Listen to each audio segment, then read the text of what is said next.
എല്ലാവർക്കും വിദ്യാസ് കിച്ചണിലേക്ക് സ്വാഗതം. അപ്പോൾ ഇന്നത്തെ നമ്മുടെ റെസിപ്പി എന്ന് പറയുന്നത് വളരെ എളുപ്പത്തിലും വളരെ സ്വാദിഷ്ടമായിട്ട് നമുക്ക് തയ്യാറാക്കാൻ പറ്റുന്ന തക്കാളി ചട്നിയുടെ റെസിപ്പിയാണ്. വളരെ ടേസ്റ്റി ആയിട്ടുള്ള ഒരു റെസിപ്പിയാണ് കേട്ടോ. തീർച്ചയായിട്ടും മസ്റ്റ് ട്രൈ ആയിട്ടുള്ള ഒരു റെസിപ്പിയാണ്. എല്ലാവർക്കും ഇഷ്ടപ്പെടുന്ന ഒരു റെസിപ്പിയാണ്. അപ്പോൾ വളരെ കുറച്ച് ഇൻഗ്രീഡിയൻസ് കൊണ്ട് നമുക്ക് ഉണ്ടാക്കിയെടുക്കാൻ പറ്റുന്ന ഒരു റെസിപ്പിയാണ്. വളരെ കുറച്ച് ഇൻഗ്രീഡിയൻസും കൂടുതൽ ആൾക്കാർക്ക് സെർവ് ചെയ്യാൻ പറ്റുന്ന ഒരു ഡിഷാണ് കേട്ടോ അത്. അപ്പോൾ വീഡിയോ മുഴുവനായിട്ട് കണ്ടു നോക്കിയിട്ട് നിങ്ങളുടെ അഭിപ്രായങ്ങളൊക്കെ പറയാനായിട്ട് മറക്കരുത്. അപ്പോൾ നമുക്ക് റെസിപ്പിയിലോട്ട് പോവാം. അപ്പോൾ ഇത് ഉണ്ടാക്കാനായിട്ട് ഞാനിവിടെ എടുത്തിട്ടുള്ളത് 2 മീഡിയം സൈസ് സവാളയാണ്. തോലൊക്കെ കളഞ്ഞ ശേഷം വൃത്തിയായിട്ട് കഴുകി എടുത്ത് വെച്ചിട്ടുണ്ട്. ഇതൊന്ന് വെറുതെ ഒന്ന് റഫായിട്ടൊന്ന് കട്ട് ചെയ്തിട്ട് എടുത്ത് വയ്ക്കണം. പിന്നെ ഇതിലേക്ക് വേണ്ടത് ഒരു 4 തക്കാളി ഞാൻ എടുത്തിട്ടുണ്ട്. അതൊരു മീഡിയം സൈസ് തക്കാളിയൊക്കെ ആണെന്നുണ്ടെങ്കിൽ 3 എണ്ണം മതിയാവും. അപ്പോൾ എൻ്റെ ഒരെണ്ണം മാത്രമേ വലുതുള്ളൂ, ബാക്കി 3 ചെറുതായതുകൊണ്ട് ഞാൻ 4 എണ്ണം എടുത്തിട്ടുണ്ട്.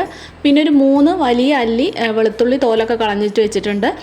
വെളുത്തുള്ളി ചെറുതാണെങ്കിൽ ഒരു 5-6 എണ്ണം എടുക്കണം കേട്ടോ. പിന്നെ ഒരു മിക്സർ ജാറിലോട്ട് ഒരു 1/4 ടീസ്പൂൺ ചെറിയ ജീരകം നമുക്ക് ഇട്ട് കൊടുക്കാം. പിന്നെ ഇതിലേക്ക് തോലൊക്കെ കളഞ്ഞു വെച്ചിട്ടുള്ള വെളുത്തുള്ളി നമുക്ക് ചേർത്ത് കൊടുക്കാം.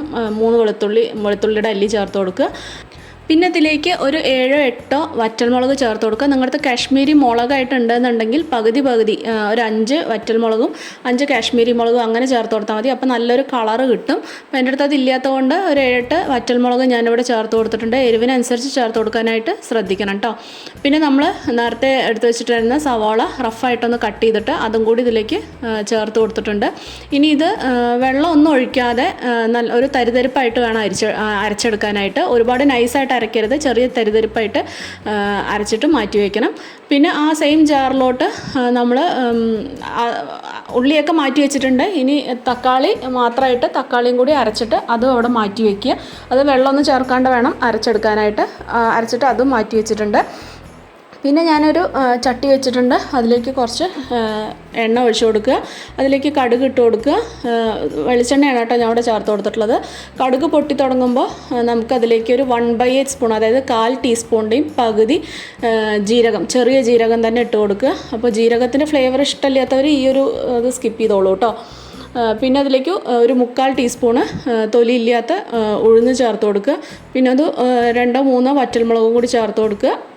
എന്നിട്ട് ഇതൊന്ന് ജസ്റ്റ് ആ ഉഴുന്നിൻ്റെയൊക്കെ ഒന്ന് കളറ് ചേഞ്ച് ആവുന്നവരെ ഒന്ന് വഴറ്റിയെടുക്കുക. ഒന്ന് ചെറിയൊരു ബ്രൗൺ കളർ ആവുന്നവരെ ഒന്ന് വഴറ്റിയെടുക്കുക. പിന്നെ അതിലേക്ക് കുറച്ച് കരിവേപ്പിലയും കൂടി ചേർത്ത് കൊടുത്തിട്ടുണ്ട്. കരിവേപ്പിലയും കൂടി ചേർത്ത് കൊടുത്തിട്ട് നമ്മൾ നേരത്തെ അരച്ച് വെച്ചിട്ടുണ്ടായിരുന്ന മറ്റേ സവാളയും വെളുത്തുള്ളിയൊക്കെ അരച്ച് വെച്ചിട്ടുണ്ടായിരുന്നില്ലേ, ആ ഒരു കൂട്ടത്തിലേക്ക് നമുക്ക് ചേർത്ത് കൊടുക്കുക. എന്നിട്ട് ഇത് നന്നായിട്ടൊന്ന് വഴറ്റി കൊടുക്കണം കേട്ടോ. ആ വെളുത്തുള്ളിയുടെയും അതുപോലെ സവാളയുടെയും ഒക്കെ ഒരു പച്ച മണമൊന്ന് വിട്ട് കിട്ടുന്നവരെ. അപ്പോൾ ഈ ഇതിൻ്റെയൊക്കെ ഒരു കളറൊക്കെ ഒന്ന് ജസ്റ്റ് ഒന്ന് ചേഞ്ച് ആവും. നന്നായിട്ട് വഴണ്ടി വരുമ്പോൾ ഇതിൻ്റെയൊക്കെ ഒരു കളറൊന്ന് ചേഞ്ച് ആവും. അതുപോലെ പച്ച സ്മെല്ലും ഒക്കെ നന്നായിട്ടൊന്ന് വിട്ട് കിട്ടും. അപ്പോൾ ആ ഒരു ഇതാവുന്നവരെ ഒരു 3-4 മിനിറ്റ് ലോ ഫ്ലെയിമിൽ വെച്ചിട്ട് നന്നായിട്ടൊന്ന് വഴറ്റി കൊടുക്കുക കേട്ടോ. അടി പിടിക്കാതിരിക്കാനായിട്ട് ശ്രദ്ധിക്കണം.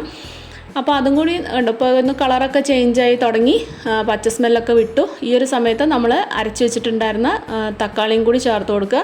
തക്കാളിയും കൂടി ചേർത്ത് കൊടുത്തിട്ട് വീണ്ടും ഒരു 2-3 മിനിറ്റ് നന്നായിട്ടൊന്ന് ഇളക്കി കൊടുക്കണം കേട്ടോ. ഇനി ഈ ഒരു സമയത്ത് ഞാനിതിലേക്ക് വേണ്ട ഉപ്പ് ഇട്ട് കൊടുക്കുന്നുണ്ട്. ഒരു 1/2 മുതൽ 1/4 ടീസ്പൂണോളമാണ് കേട്ടോ നമുക്കിതിലേക്ക് ഉപ്പ് വേണ്ടി വരിക. ഞാൻ ആദ്യം ഇതിലേക്ക് ഒരു 1/2 ടീസ്പൂണോളം ഉപ്പ് ചേർത്ത് കൊടുത്തിട്ടുണ്ട്. ഉപ്പും കൂടി ചേർത്ത് കൊടുത്ത ശേഷം നന്നായിട്ടൊന്ന് ഇളക്കി കൊടുക്കുക. ഒരു 2-3 മിനിറ്റ് ഇങ്ങനെ ഒന്ന് വഴറ്റിയെടുക്കുക കേട്ടോ. ഇനി ഇതിലേക്ക് നമ്മൾ ചേർത്ത് കൊടുക്കുന്നത് വെള്ളമാണ് കേട്ടോ. വെള്ളം നമുക്കിതിൽ ആവശ്യമുള്ള വെള്ളം നമുക്കിതിലേക്ക് ചേർത്ത് കൊടുക്കുക. അതിൽ നമുക്ക് ഇപ്പോൾ ഞാനൊരു 2 ഗ്ലാസ്സോളം വെള്ളമാണ് കേട്ടോ നമ്മൾ ചേർത്ത് കൊടുക്കുന്നത്. 2-3-4 ഗ്ലാസ് വെള്ളം ഒഴിച്ചാലും കുഴപ്പമില്ല. ഞാൻ ആദ്യം ഇതിലേക്ക് ഒരു 2 കപ്പ് വെള്ളമാണ് കേട്ടോ ചേർത്ത് കൊടുക്കുന്നത്. 2 കപ്പ് വെള്ളം കൂടി ചേർത്ത് കൊടുത്തിട്ട് നന്നായിട്ടൊന്ന് മിക്സ് ചെയ്ത് കൊടുക്കുക. അപ്പോൾ നന്നായിട്ടൊന്ന് മിക്സ് ചെയ്ത് കൊടുത്ത ശേഷം നമുക്കിതിലേക്ക് ഈ ഒരു സമയത്ത് ഉപ്പൊക്കെ മതിയോ നോക്കുക. ഞാനൊരു 1/4 ടീസ്പൂണും കൂടി ഉപ്പ് ഇതിലേക്ക് ചേർത്ത് കൊടുത്തിട്ടുണ്ടായിരുന്നു കേട്ടോ. കുറച്ച് എനിക്ക് പോരാ തോന്നി. അപ്പോൾ ഒരു 1/4 ടീസ്പൂണും കൂടി ഉപ്പ് ഞാൻ ഇതിലേക്ക് ചേർത്ത് കൊടുത്തിട്ടുണ്ട്. അപ്പോൾ മൊത്തത്തിൽ ഞാനിതിലേക്ക് ഒരു 1/4 ടീസ്പൂൺ, 1 ടീസ്പൂണിൻ്റെ ഉള്ളിലാണ് കേട്ടോ ഞാൻ ഉപ്പ് ചേർത്ത് കൊടുത്തിട്ടുള്ളത്. അപ്പോൾ അതൊക്കെ നോക്കിയിട്ട് നമ്മുടെ ആവശ്യാനുസരണം ചേർത്ത് കൊടുക്കുക. ഇനി ഈ എണ്ണയൊക്കെ ഒന്ന് തെളിഞ്ഞ് വരണ വരെ അടച്ചു വെച്ചിട്ട് ലോ ഫ്ലെയിമിൽ അടച്ചു വെച്ചിട്ട് ഒരു 4-5 മിനിറ്റ് ഒന്ന് വേവിച്ചെടുക്കുക. ഒരു 5 മിനിറ്റിന് ശേഷം ഞാനിത് തുറന്ന് നോക്കിയിട്ടുണ്ട്. എണ്ണയൊക്കെ നന്നായിട്ട് മുകളിൽ ഇങ്ങനെ തെളിഞ്ഞ് വന്നിട്ടുണ്ട്. കുറച്ച് നമുക്ക് വെള്ളമൊക്കെ ഒന്ന് വറ്റിയിട്ട് ചെറുതായിട്ട് ഒന്നും കൂടെ കുറുകി വന്നിട്ടുണ്ട്. ഇപ്പം തന്നെ ഇത് അത്യാവശ്യം നല്ല കുറുകിയ ജാറായിട്ടുണ്ട് കേട്ടോ. അപ്പോൾ ഈ ഒരു സമയത്ത് നമ്മളിതിലേക്ക് ഒന്നും കൂടെ നന്നായിട്ട് ആറിക്കഴിയുമ്പോൾ നന്നായി കുറുകി അതായത് വെള്ളം ഒഴിക്കുന്നതോറും നന്നായി കുറുകിയിട്ടുള്ള ഒരു ചാറ് കിട്ടാൻ നമ്മളിതിലേക്കൊരു ടിപ്പ് ചെയ്യുന്നുണ്ട്. അതിന് വേണ്ടിയിട്ട് നമ്മളിതിലേക്ക് നല്ല ടേസ്റ്റിനൊക്കെ വേണ്ടിയിട്ട് നമ്മളിതിലേക്ക് ചേർത്ത് കൊടുക്കുന്നത് ഇഡ്ലിക്കോ ദോശയ്ക്കോ അരച്ച മാവ് ഉണ്ടെന്നുണ്ടെങ്കിൽ അത് ഒരു കയ്യിൽ നമ്മളിതിലേക്ക് ചേർത്ത് കൊടുക്കുക.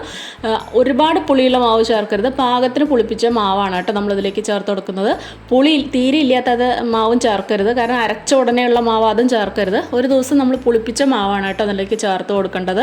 അപ്പോൾ അതും കൂടി ചേർത്ത് കൊടുത്ത ശേഷം നന്നായിട്ടൊന്ന് ഇളക്കി കൊടുക്കുക. അപ്പോൾ ഈ ഒരു മാവ് ചേർത്ത് കൊടുക്കുമ്പോൾ നമ്മുടെ കറി ഒന്നും കൂടെ നന്നായിട്ട് തിക്കാവുകയും ചെയ്യും, നല്ലൊരു ടേസ്റ്റുമാണ് കേട്ടോ. അപ്പോൾ ഈ ഒരു രീതിയിൽ ഇതുവരെ ചെയ്യാത്തവരാണെന്നുണ്ടെങ്കിൽ തീർച്ചയായിട്ടും ഒന്ന് ചെയ്ത് നോക്കണം കേട്ടോ. അപ്പോൾ ഇത് ചേർത്ത് കൊടുത്ത ശേഷം ഞാൻ ഇതിലേക്ക് വീണ്ടും ഒരു ഗ്ലാസ് മൊത്തത്തിൽ ഞാൻ ഇതിലേക്ക് ഒരു 4 ഗ്ലാസോളം വെള്ളമാണ് കേട്ടോ ചേർത്ത് കൊടുത്തിട്ടുള്ളത്. കാരണം എനിക്കിവിടെ ആൾക്കാരുടെ എണ്ണം അനുസരിച്ചാണ് ഞാനിവിടെ ചേർത്ത് കൊടുത്തിട്ടുള്ളൂ. അപ്പോൾ നിങ്ങൾക്ക് ആൾക്കാർ കൂടുതലുണ്ട്, വീട്ടിൽ കൂടുതലുണ്ടെന്നുണ്ടെങ്കിൽ 2-3 ഗ്ലാസോളം വെള്ളം ചേർത്ത് കൊടുത്താലും നല്ല തിക്കായിട്ടുള്ള നല്ല കുറുകിയ ചാറുള്ള തക്കാളി ചട്നി തന്നെ കിട്ടും. നല്ല ടേസ്റ്റി ആയിട്ടുള്ളൊരു തക്കാളി ചട്നി തന്നെ കിട്ടും. ഉപ്പ് മാത്രം അതിനനുസരിച്ചുള്ള കൺസിസ്റ്റൻസിന് നിങ്ങൾ ചേർത്ത് കൊടുത്താൽ മതി. ഉപ്പും എരിവൊക്കെ ഒന്ന് അഡ്ജസ്റ്റ് ചെയ്ത് ചേർത്ത് കൊടുത്താൽ മതി കേട്ടോ. അപ്പോൾ ഇതിനി നന്നായിട്ടൊന്ന് വെട്ടി തിളപ്പിക്കുന്നുണ്ട്. ഈ ഒരു മാവ് ഒഴിച്ച് കൊടുത്ത ശേഷം 2-3 മിനിറ്റ് ഹൈ ഫ്ലെയിമിൽ വെച്ചിട്ട് നന്നായിട്ടൊന്ന് വെട്ടി തിളപ്പിച്ചെടുക്കുക. അപ്പോൾ 2-3 മിനിറ്റ് നന്നായിട്ടൊന്ന് വെട്ടി തിളപ്പിച്ച ശേഷം നമുക്ക് ഫ്ലെയിം ഓഫ് ചെയ്യാം കേട്ടോ. അപ്പോൾ ഇത് ചട്ടി ആയതുകൊണ്ട് തന്നെ കുറേ നേരത്തിന് അതിങ്ങനെ തിളച്ചുകൊണ്ടേയിരിക്കും. ഇനി ലാസ്റ്റ് നമുക്കിതിലേക്ക് കുറച്ച് മല്ലിയില തൂവിയിടാം. പിന്നെ കുറച്ച് കറിവേപ്പിലയും കൂടി ഞാൻ ഇതിലേക്ക് ഇട്ടിട്ടുണ്ട്. മല്ലിയിലയും കറിവേപ്പിലയും കൂടി ഇട്ട ശേഷം നന്നായിട്ടൊന്ന് ഇളക്കിയെടുത്തിട്ട് ഒരു 5 മിനിറ്റ് ഒന്ന് മൂടി വയ്ക്കുക.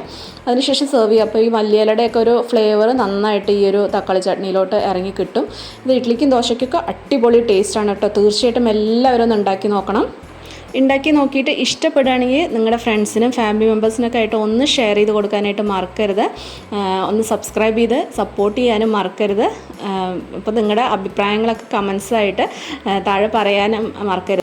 അപ്പോൾ ഒരുപാട് നല്ല നല്ല സൈഡ് ഡിഷസിൻ്റെ റെസിപ്പീസൊക്കെ നമ്മുടെ ചാനലിലുണ്ട്, പ്ലേലിസ്റ്റായിട്ട് ഇട്ടിട്ടുണ്ട്. തീർച്ചയായിട്ടും എല്ലാവരും കണ്ടു നോക്കൂ. അപ്പോൾ വീണ്ടും നമുക്ക് നല്ല നല്ല റെസിപ്പീസായിട്ട് വീണ്ടും കാണാം.